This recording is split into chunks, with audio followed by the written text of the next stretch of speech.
Did you know, the answers to most of your life problems were written over 2,000 years ago?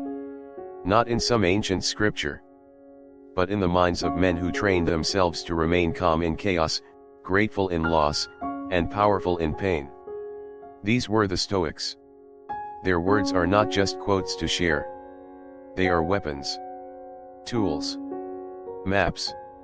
Today, I'll share 12 Stoic principles that can immediately transform how you think, how you feel, and how you live. This isn't motivation. This is your return to clarity. Let's begin. 1. Control what you can, accept what you can't. You have power over your mind, not outside events. Realize this, and you will find strength. Marcus Aurelius. Have you ever noticed how often we allow things we can't control to dominate our thoughts, ruin our mood, or steal our peace? A delayed flight, a rude comment, a missed opportunity. These events swirl around us like storms, and yet, most of them lie far outside our sphere of influence. The Stoics, over 2,000 years ago, taught a radical yet liberating idea: peace is not found in controlling the world, but in mastering our response to it. This principle, control what you can, accept what you can't, is the very foundation of Stoic thought. Epictetus, a former slave who became one of Stoicism's greatest teachers, put it plainly: some things are up to us, and some things are not. And that's the line. That's the freedom. Let's break it down. What's within your control? Your thoughts, your beliefs, your actions, your effort. What's outside your control? The weather, other people's choices, the past, the outcomes. You cannot make someone love you. You cannot erase what has already happened. You cannot predict the future with certainty. But you can choose your attitude. You can decide to keep going. You can rise above the noise and find stillness, even when the world is loud. Imagine this: you're stuck in traffic, running late for an important meeting. You can curse. You can slam the steering wheel. You can let the stress take over. But will that move the cars any faster? Or, you can take a breath, accept where you are, and use the time to reflect, listen to a calming podcast, or simply breathe in silence. The traffic didn't change, but you did. And that changes everything. Modern psychology agrees. Viktor Frankl, a Holocaust survivor and psychiatrist, once wrote, "Between stimulus and response, there is a space. In that space is our power to choose our response." That space is Stoicism in action. Living this principle doesn't mean giving up. It doesn't mean becoming passive or indifferent. It means focusing your energy where it actually matters, on your inner world, your character, your choices. Because when we chase control over the uncontrollable, we waste energy and invite frustration. But when we return to what we can influence, our response, we take back our power. So the next time life throws something at you, pause. Ask yourself, is this within my control? If yes, act with wisdom and purpose. If no, release it. That simple habit will change your life. Freedom isn't having control over everything.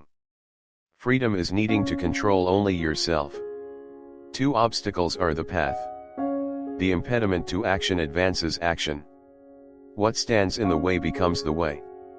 Marcus Aurelius. What if the thing you fear, the problem you're avoiding, the pain you wish would disappear, is actually your greatest opportunity? It sounds backwards, doesn't it?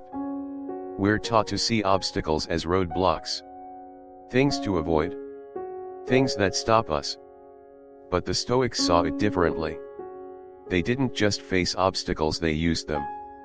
They believed every challenge was not a curse, but a compass, a guide, a hidden teacher. And once you shift your mindset to this, you stop asking, why is this happening to me? And you start asking, what is this trying to teach me? That shift is everything. When Marcus Aurelius, the emperor of Rome, wrote, "What stands in the way becomes the way," He wasn't speaking in poetry. He was living it. He faced betrayal, war, illness, the death of his children, and yet, he never broke. Why? Because he trained himself to see hardship not as the enemy, but as the path forward. That project that failed? It taught you resilience. That heartbreak? It revealed what you truly value. That rejection? It pushed you to grow beyond what was comfortable. In this light, obstacles become teachers. And pain becomes purpose. Let's make it practical. Imagine you've just lost your job. At first, it feels like the end. Fear, doubt, anxiety, they all show up. But then you stop. You remember this Stoic truth: obstacles are the way. You reflect. You reassess. You realize you've been unfulfilled in that job for years. You begin learning new skills. Exploring new paths. You evolve. Months later, you're not just back on your feet, you're walking in a direction you never thought possible. But it only happened because the obstacle forced you to grow. Carl Jung, a pioneer in modern psychology, once said, "What you resist, persists." When we fight obstacles, we suffer. But when we embrace them, learn from them, even thank them, they transform us. This is not about blind positivity.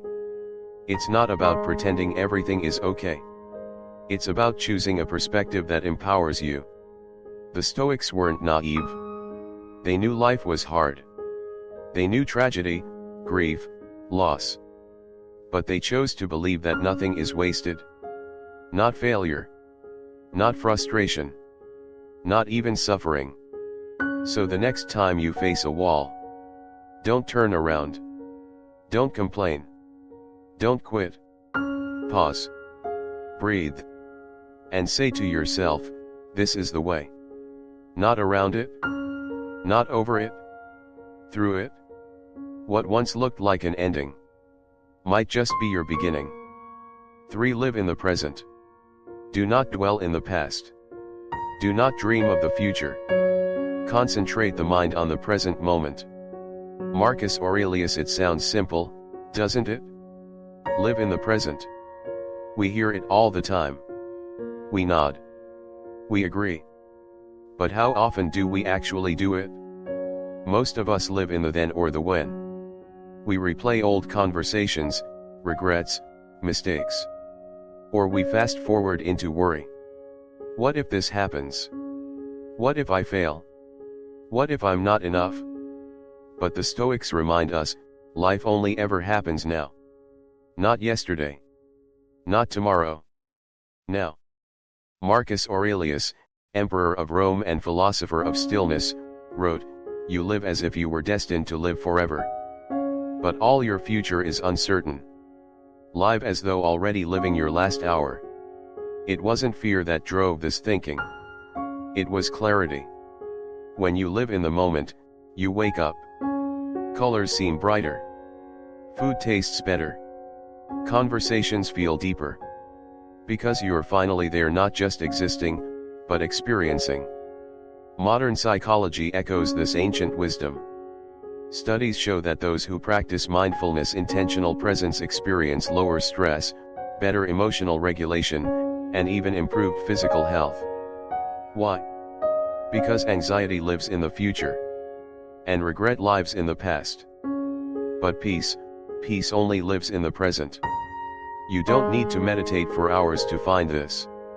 You just need to notice the warmth of the sun, the sound of your breath, the feeling of your feet on the ground, the voice of someone you love. These aren't small things. They are life. Seneca once said, "True happiness is, to enjoy the present, without anxious dependence upon the future." This doesn't mean you stop planning, or forget your goals. It means you don't sacrifice this moment in the name of some uncertain outcome. Here's something to try: the next time you find your mind racing, stop. Ask yourself, where am I right now? What can I feel, hear, smell, see? Anchor yourself. Return to the now. Because this moment right here is the only one you truly own. And when it's gone, it's gone. The Stoics didn't just preach presence, they practiced it in war, in illness, in grief. They knew that even in suffering, even in hardship, you could find peace if you stayed present. So the next time your mind tries to wander, bring it back. Not with force, but with gentleness. Be here. Because here is where life happens. And the present, however imperfect, is the only place where joy can truly grow. This breath, this heartbeat, this now, is your life. Live it. 4. Build inner discipline. No man is free who is not master of himself. Epictetus. Discipline. For many, it sounds like a harsh word. We associate it with rules, restrictions, sacrifice, a rigid life with no space for joy. But what if we've misunderstood it? To the Stoics, discipline wasn't punishment. It was freedom. The freedom to live by your values, not your impulses. The freedom to act with intention, not emotion. The freedom to become the person you truly want to be, not just the one your habits have created. That's the power of inner discipline. Epictetus, who was born a slave but became one of the greatest Stoic teachers, didn't have control over his early life. But he mastered what he could control: his mind, his choices, his reactions. He believed that self-control is not a limitation, it's a liberation. Because let's be honest, how often do we do things we know aren't good for us, just because they're easy? We hit snooze. We scroll instead of working. We speak without thinking. We give in to short-term pleasure and sacrifice long-term peace. But discipline interrupts that pattern. It says, I choose what's best, not what's easy. It's not about perfection. It's about consistency. About doing what needs to be done even when you don't feel like it. Marcus Aurelius wrote, if it is not right, do not do it. If it is not true, do not say it. That's discipline in action, a life guided not by impulse, but by principles. And here's the truth, everyone wants a better life. But few are willing to build it. Because it takes discipline to wake up early. To say no to temptation. To train your body, your mind, your emotions. But every time you choose discipline, you cast a vote for your future self. The version of you who is calm, strong, grounded. The one who doesn't chase comfort, but becomes capable of creating peace in any circumstance. It's a slow process. It won't feel glamorous. And it won't always be praised. But it will always be worth it. So how do you start? Start small. Pick one thing, wake up on time, read for 10 minutes, finish what you start. Then repeat it tomorrow. And the day after. You don't need 100 rules. You need a commitment to yourself. Seneca said, we should discipline ourselves in small things, and from these progress to things of greater value. You're training your will. Strengthening your soul. And in time, you'll realize, the strongest people aren't the loudest, the richest, or the most talented. They are the ones who rule themselves. Discipline is the doorway to dignity. To live not as a prisoner of your urges but as the architect of your life. 5. Develop emotional resilience. You have power over your mind, not outside events. Realize this, and you will find strength. Marcus Aurelius' life will challenge you. That's not a question, it's a guarantee. You will face loss, disappointment, failure, betrayal. You will feel anger, sadness, frustration, fear. The Stoics never promised a life without pain. What they offered was something far more powerful: resilience. The ability to feel deeply but not fall apart. To suffer but not surrender. This is emotional resilience. And it begins with one truth: you are not your emotions. You have emotions, but you are not controlled by them. You can observe them without being owned by them. You can feel fully, then choose wisely. Epictetus taught this again and again. He said, it's not things that upset us, but our judgments about things. In other words, it's not the event, it's the story we attach to it. Not the words someone said, but what we think those words mean. Not the failure itself, but the belief that it defines us. That's where resilience is built. In the space between what happens, and how we respond. Modern psychology confirms this. Viktor Frankl, a Holocaust survivor and psychiatrist, said, between stimulus and response, there is a space. In that space is our power to choose our response. In our response lies our growth and our freedom. That's Stoicism, in action. Resilience isn't suppression. It's not pretending you don't hurt. It's allowing yourself to feel the storm but not letting it sink the ship. So how do you develop emotional resilience? You start by becoming aware. The next time you feel triggered, pause. Ask yourself, what am I feeling? Why am I feeling this? Is my reaction helping or harming me? This kind of reflection builds self-awareness, and from that, comes strength. Seneca reminds us, a man's as miserable as he thinks he is. Meaning, much of our suffering is self-made, fueled by unchecked emotion and unchallenged thought. But when you slow down, when you take back control of your response, you start building something solid inside you. You become less reactive, less fragile, more grounded. And here's the truth: resilience is not built in ease. It's forged in adversity. Every challenge you've faced that didn't break you made you. Every emotion you've survived taught you. So embrace the process. Don't be afraid to feel. But don't let feelings lead your life. You are not a slave to your moods. You are a master in training. Resilience is not being unshaken, it's returning to center faster, each time life tries to pull you away. And when you build it, you become unbreakable, not because nothing hurts you, but because nothing can stop you from moving forward. 6. Memento mori, remember you will die. You could leave life right now. Let that determine what you do and say and think. Marcus Aurelius. At first, it sounds dark. Remember you will die. 3 words that make most people uncomfortable. But for the Stoics, this was not a morbid obsession, it was a powerful wake-up call. Memento mori isn't about fearing death. It's about respecting life. It's about realizing that our time is short, and because of that, every moment matters. We live like we have forever. We delay the important things. We tell people I'll call you later. We put off our dreams for someday. But what if someday never comes? Marcus Aurelius reminded himself of death not to become depressed but to become fully alive. To stop wasting time. To speak truth. To love deeply. To live with urgency, not anxiety. Because when you understand that nothing lasts forever, you begin to cherish everything more. That morning sun through your window, you might not see it again.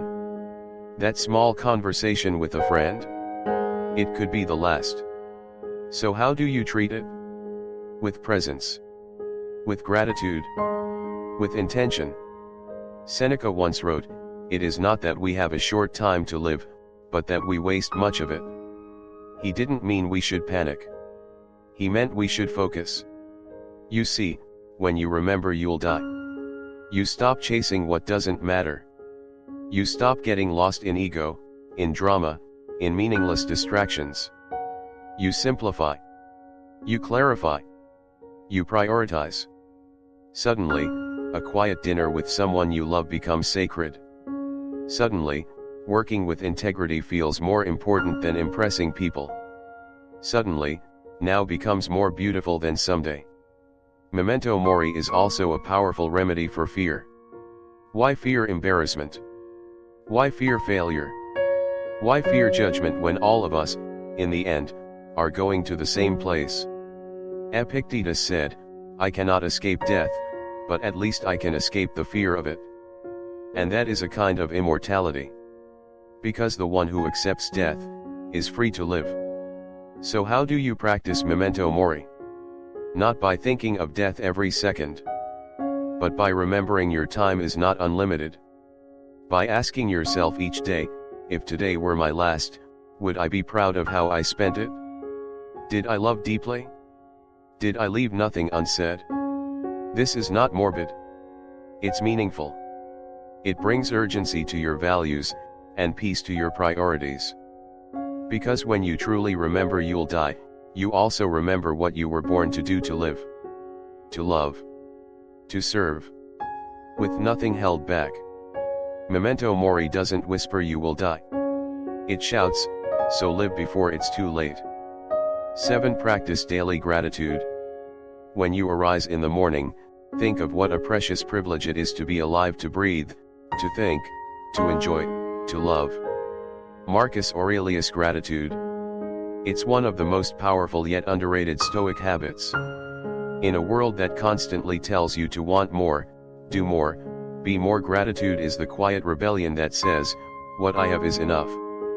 The Stoics didn't wait for perfect circumstances to feel grateful. They practiced it daily, especially in hardship. Because gratitude isn't something you feel when life is easy. It's something you choose when life is not. Seneca once wrote, "He is most powerful who is most content with the least." In other words, the truly rich man is not the one who has the most but the one who needs the least. And that's what gratitude does. It shifts your focus from what's missing, to what's already present. From scarcity, to abundance. From complaints, to appreciation. Think about it. Right now, if you're listening to this, you're breathing. Your heart is beating. You have another day. That's a gift denied to many. But how often do we forget? We take the sunrise for granted. The warm cup of coffee. The hug from a loved one. The ability to walk, speak, read, think. We trade our peace for petty problems. We stress about things that won't matter in a month. We compare our lives to others, scrolling in silent dissatisfaction. But the Stoics knew better. Gratitude grounds you. It brings your mind out of fantasy, and into reality. It replaces envy with joy. It reminds you that while you may not have everything, you already have something. And that something is enough. Epictetus said, "Do not spoil what you have by desiring what you have not." So how do you practice daily gratitude? Start simple. Each morning or evening, ask yourself, what 3 things am I grateful for today? They don't have to be big. In fact, the smaller and more specific the better. I'm grateful for the smell of rain. I'm grateful for a text from a friend. I'm grateful for the courage to keep going. Write them down. Speak them aloud. Feel them. Over time, your brain rewires. You begin to notice more blessings. Your attitude shifts. And suddenly, your life feels fuller without anything external changing. Modern science backs this up. Studies show that regular gratitude boosts mood, lowers anxiety, improves sleep, and even strengthens relationships. Why? Because gratitude trains your mind to see what's right, even when things go wrong. So the next time life feels overwhelming, pause. Look around.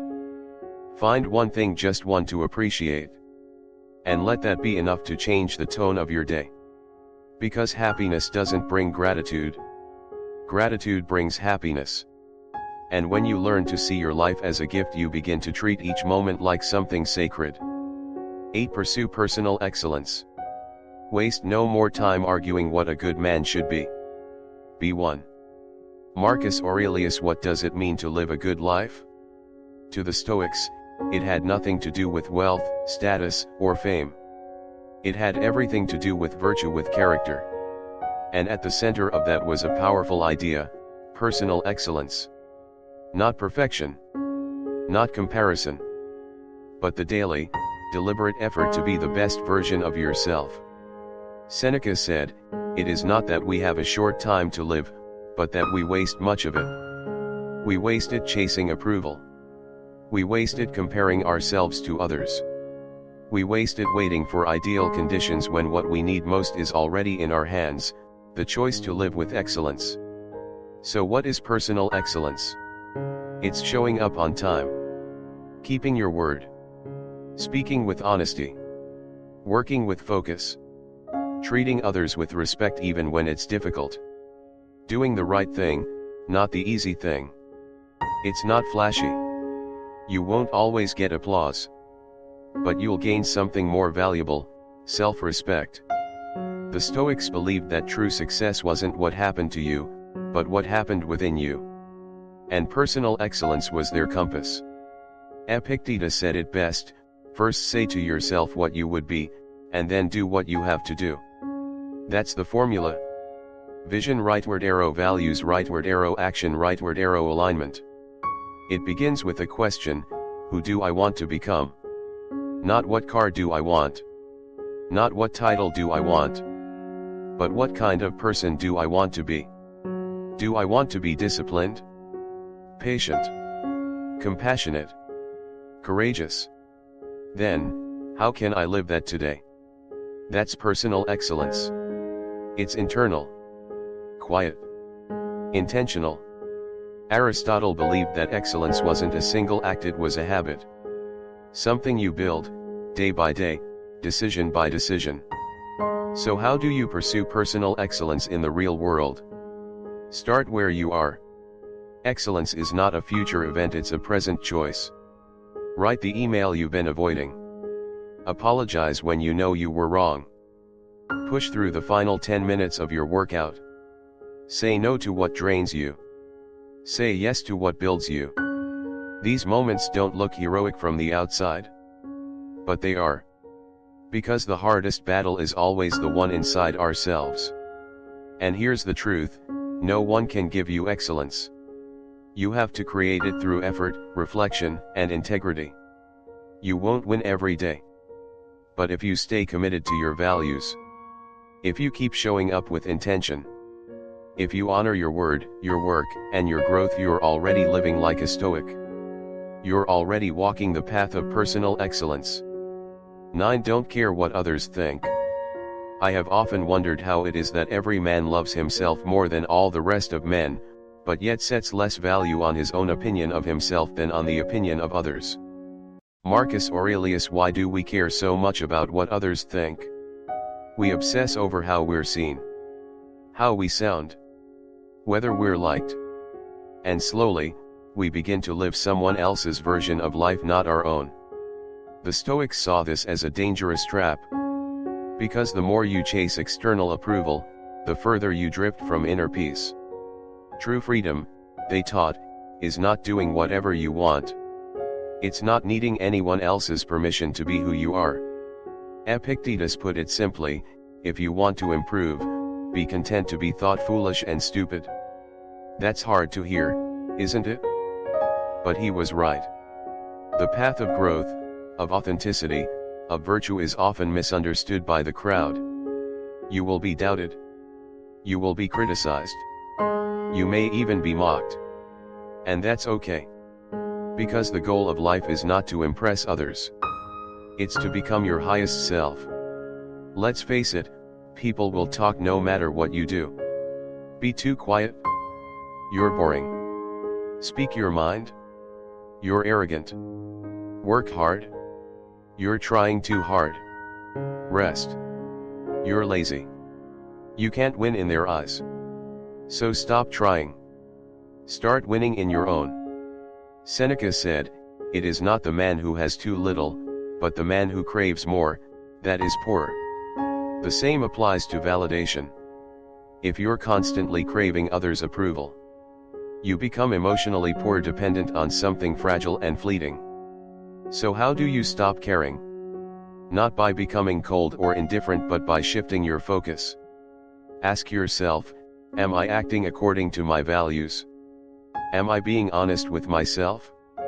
Am I proud of who I'm becoming? If the answer is yes, then that's all the approval you need. This mindset doesn't just build confidence, it builds integrity. Because now, you're not living to look good, you're living to do good. To be aligned with your truth. Imagine how much energy you would free up, if you stopped performing, and started just being. You wouldn't shrink to fit in. You wouldn't lie to be liked. You wouldn't silence your voice for fear of being judged. You would walk your path. Speak your truth. Live with courage. That's what it means to not care what others think. It's not arrogance. It's inner loyalty. Because at the end of the day, you have to live with yourself. Your reflection. Your decisions. Your heart. Let that be your guide. Let that be enough. The world doesn't need another copy. It needs you honest, grounded, unapologetically real. 10. Accept and embrace change. The universe is change, our life is what our thoughts make it. Marcus Aurelius. Change. It's the one thing you can always count on, yet the one thing most people fear. We resist it. We fight it. We try to hold on to what's comfortable, what's familiar, even when it no longer serves us. But the Stoics saw change not as a threat, but as the natural rhythm of life. They believed that embracing change is essential to living a peaceful, purposeful life. Marcus Aurelius wrote, "Observe constantly that all things take place by change. Everything is in motion: your body, your relationships, your career, even your thoughts. To cling to the illusion of permanence is to invite suffering. Because here's the truth, the more you resist change, the more painful it becomes. But the moment you accept it, you unlock growth, freedom, and clarity. Think about it. The seasons change. Our cells regenerate. People come and go. Goals evolve. Who you were 5 years ago is not who you are now. And who you are today is not who you'll be in 5 more. Epictetus taught that we should focus only on what's within our control. And change most of the time isn't. But how you respond to change. That is yours. That's where your power lies. When change comes, whether it's welcome or not, you have a choice. Will you cling to what was? Or will you adapt and grow into what can be? Seneca wrote, "It is not the man who gets tossed by the waves who is wise, but the one who learns to sail with them." In other words, the Stoic doesn't just survive change, he uses it. He learns. He transforms. Here's the perspective shift: what if change is not happening to you, but for you? What if the ending you fear is actually the beginning you need? Maybe the job loss redirects you to your true calling. Maybe the heartbreak teaches you how to love yourself first. Maybe the chaos forces you to simplify, and finally breathe. The Stoic mindset says, don't curse the storm, become the sailor who can navigate through it. So how do you accept and embrace change? You begin with awareness. You remind yourself, nothing is permanent. And that's okay. You practice presence, living in the now, not in what used to be. You stay open, curious about what new opportunities might arise. And most importantly, you trust yourself. That no matter what changes, you will adapt. You will grow. You will endure. Change will come. You can't stop it. But you can meet it with courage, with grace, and with faith in your ability to rise. Because the Stoic doesn't just survive the shifting tides of life, he learns to surf them. 11. Practice compassion and empathy. What injures the hive, injures the bee. Marcus Aurelius. Stoicism is often misunderstood as cold or emotionless. But true Stoicism is not about turning off your feelings, it's about mastering them, so you can act with clarity, courage, and compassion. Because the Stoics knew something powerful: we are all connected.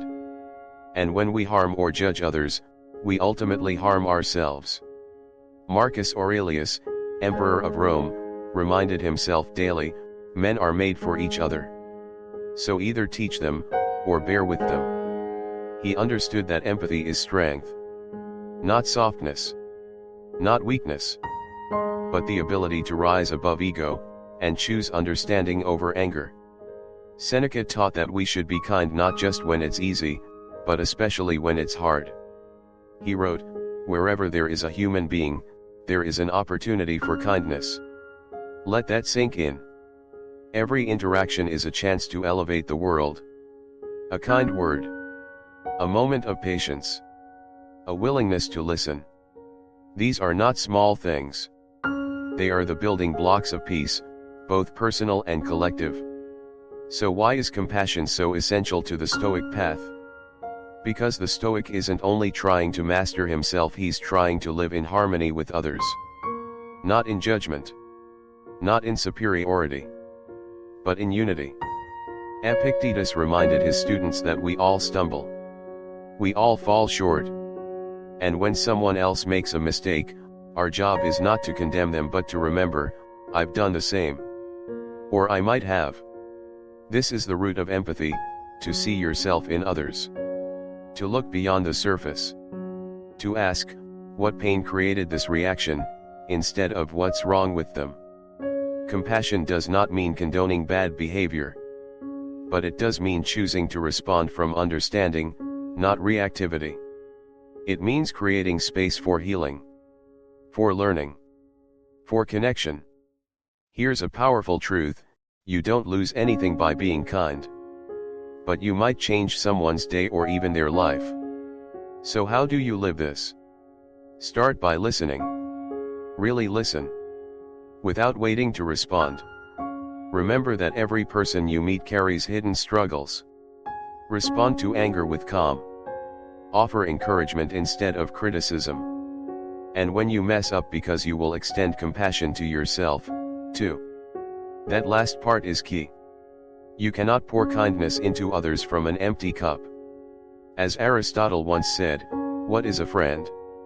A single soul dwelling in two bodies. We thrive not in isolation, but in connection. Compassion is what builds those bridges. So in a world that often rewards harshness, choose empathy. In a culture obsessed with being right, choose to be kind. Because the Stoic is not just wise in thought, he is generous in spirit. 12. Reflect and review regularly. The unexamined life is not worth living. Socrates: in a world that moves fast, reflection feels like a luxury. But to the Stoics, reflection wasn't optional, it was essential. You cannot grow if you don't stop to examine. You cannot improve if you don't pause to ask, am I living the way I want to live? Marcus Aurelius, emperor of the most powerful empire on earth, made time every day to write to himself. His thoughts, his fears, his flaws, his victories. Those writings became the book we now know as Meditations, one of the greatest works of Stoic wisdom. But Marcus didn't write to impress others. He wrote to understand himself. Because without self-awareness, we drift. We repeat the same mistakes. We chase the wrong goals. We forget who we want to be. Reflection is your compass. It brings you back to center. Back to your values. Back to what matters. Seneca compared life to a play. He said, as an actor steps off stage and asks, how did I do? So should we, at the end of each day. And it doesn't have to be complicated. Here's a simple Stoic practice you can do each night. Before bed, ask yourself, what did I do well today? Where did I fall short? What can I do better tomorrow? That's it. No judgment. No shame. Just honesty. Over time, this habit builds something powerful, self-trust. You start to catch yourself before reacting. You become more aware of your patterns. You live less on autopilot and more with intention. And the beauty of this practice? It keeps you humble. You realize you're always a work in progress. There's always room to grow. Always a next step to take. But you also see how far you've come. You celebrate the small wins. You acknowledge the quiet progress. Epictetus told his students, don't explain your philosophy. Embody it. Reflection is how you embody. It's how you move from knowing Stoic principles to living them. Modern science supports this too. Research shows that regular self-reflection increases mental clarity, emotional intelligence, and long-term satisfaction. Because reflection brings wisdom. And wisdom brings peace. So find your moment. It could be a journal, a voice note, a quiet walk, a conversation with yourself in the mirror. Just make space to review your life, not from guilt, but from growth. Because as the Stoics taught, you don't become better by chance. You become better by choice examined daily. So pause, reflect, and redirect as needed. Because every day is a page. And you are the one writing the story. Make sure it's one worth rereading. These 12 principles are not just ideas. They're invitations. To live deeper. To choose clarity. To become unshakable. If this message resonates with you, subscribe, and continue this journey with me. Because becoming Stoic is not about being emotionless, it's about becoming unstoppable, in the right direction. Let's keep going.